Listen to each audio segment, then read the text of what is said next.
안녕하세요. 태양광 파랑박사입니다. 이제 낮에는 무더운 초여름이 시작되었습니다. 구독자 여러분, 무더위 잘 대비하고 계시나요? 오늘은 태양광 발전의 에너지 저장 장치인 ESS에 대해 설명드리겠습니다. 에너지 저장 장치 ESS는 에너지 효율적인 사용을 위해 에너지를 저장하고 있는 배터리 역할을 합니다.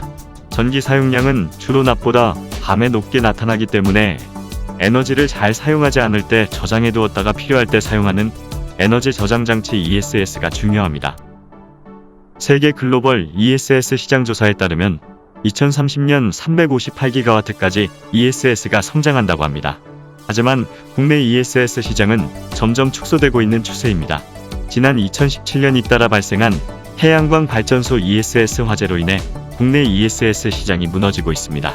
정확한 화재 원인을 알 수 없이 매년 비슷한 양상의 화재 사건이 발생하자 ESS 시장에 대한 외부 투자가 끊기고 ESS 사업을 중단하는 업체들까지 생겨나면서 상황은 더욱 심각해지고 있습니다.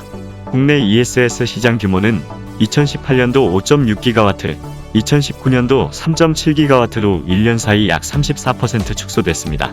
국내 ESS 설치 사업장은 2018년도 973개소, 2019년도 476개소, 2020년도 405개소로 지난 3년간 절반이 넘는 ESS 사업장이 문을 닫았습니다. ESS 화재 원인에 대한 정부와 업계의 입장차는 변하지 않고 있습니다. 산업통상자원부는 민관합동조사단 ESS 화재 원인 조사를 통해 화재 5건 중 4건이 배터리 원인이라고 결론 내렸습니다. 반면 배터리 업계는 해외와 달리 국내 ESS에서만 화재가 발생하는 것은 이해할 수 없다며 반박을 하고 있습니다. 2021년 ESS 화재가 또 다시 발생하면서 정부와 업계 간의 입장차는 지속되고 있는 상황입니다. 이딴 ESS 화재로 안전성 문제가 지속되면서 정부 정책이 규제 위주로 강화되면서 중소 ESS 업계의 피해가 커지고 있습니다. 이로 인해 ESS 업계는 정부의 대책 마련에 나설 것을 요구하고 나섰습니다. 정부가 지원해온 태양광 발전 연계형 ESS에 대한 REC 신재생에너지 공급 인증서 가중치 5배수 지원이 종료됐으며 수요관리용 ESS에 대한 특례요금제도 3배수에서 1배수로 조정됐습니다.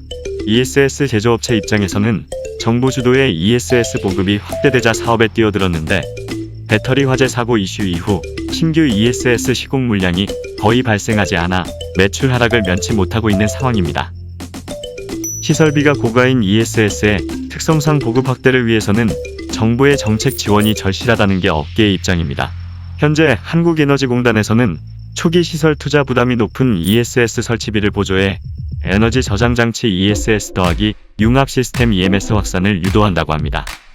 에너지 관리 시스템 융합 시스템 EMS는 공장, 산업용 건물, 가정 등의 특성에 맞게 제작 가능하며 불필요한 전력 사용을 감지해 전기료를 줄여주는 시스템입니다.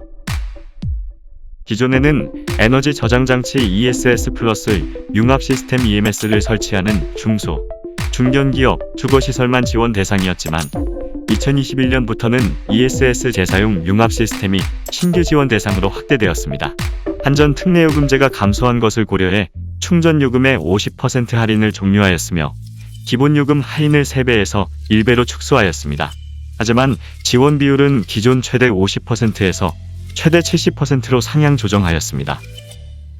지속된 관리 및 지원에도 ESS 화재 발생이라는 안전성 리스크가 지속된 탓에 ESS 업계의 시장 성장 동력을 상실하고 있습니다.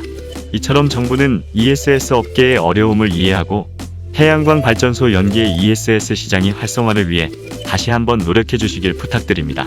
무엇보다 ESS 배터리 화재 사고가 더 이상 발생하지 않도록 정부와 업계에서는 꼼꼼히 분석하고 대처해야 할 것 같습니다. 저희 태양광 파랑박사에서 설명드린 태양광 발전 사업 정보가 도움이 되셨다면 구독과 좋아요 부탁드립니다. 이상 태양광 파랑박사였습니다.